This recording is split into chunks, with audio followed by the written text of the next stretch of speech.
Today's review is on The Strangers Chapter 3 from 2026. The Strangers. Chapter 3 is the final installment in a horror trilogy that has struggled to find its footing from the start. Directed by Renny Harlin and written by Brian Bettino, Alan Friedland, and Alan R. Cohen, this film attempts to wrap up the story of Maya, played by Madelaine Petsch, as she faces off against the masked killers who have haunted her. Unfortunately, the movie falls short of delivering a satisfying conclusion, leaving viewers with more questions than answers. The plot centers around Maya's ongoing battle with the killers, Scarecrow, played by Gabriel Basso, and Dollface, played by Ella Brucaleri, after the death of their partner, Pin-Up Girl, played by Emma Horvath. The film opens with a flashback, a technique used throughout the series, which adds little to the narrative and feels more like filler than a meaningful addition.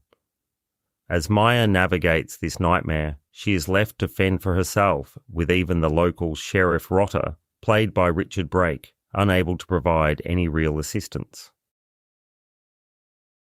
One of the film's major flaws is its attempt to provide backstory for the killers. By delving into their pasts, the movie strips away the mystery that made them frightening in the first place. The randomness of their violence was what made them terrifying, and by explaining their motives, the film loses its edge.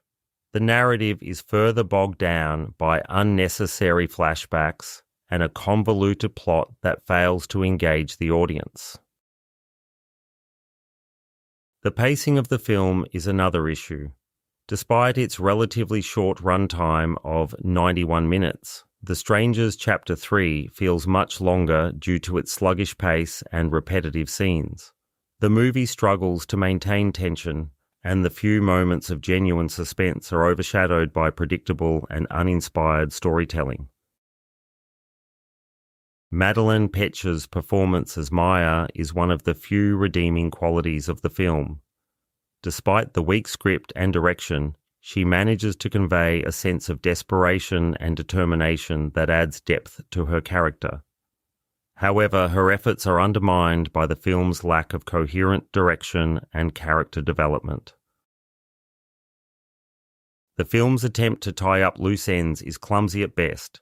The revelation of the sheriff's connection to the killers is handled poorly, and the final confrontation lacks the impact needed to leave a lasting impression. The movie ends with a whimper rather than a bang, leaving viewers unsatisfied and questioning the necessity of the trilogy as a whole. In summary, The Strangers Chapter 3 is a disappointing end to a series that never quite found its stride. While it attempts to provide closure, it ultimately fails to deliver a compelling or coherent story. The film's lack of originality, combined with its predictable plot and underdeveloped characters, makes it a forgettable entry in the horror genre. For those who have followed the series, this final chapter may offer some sense of completion, but for most viewers, it will likely be a letdown. So, that's my review of The Strangers Chapter 3, and I'm giving it 1.5 stars out of 5 stars.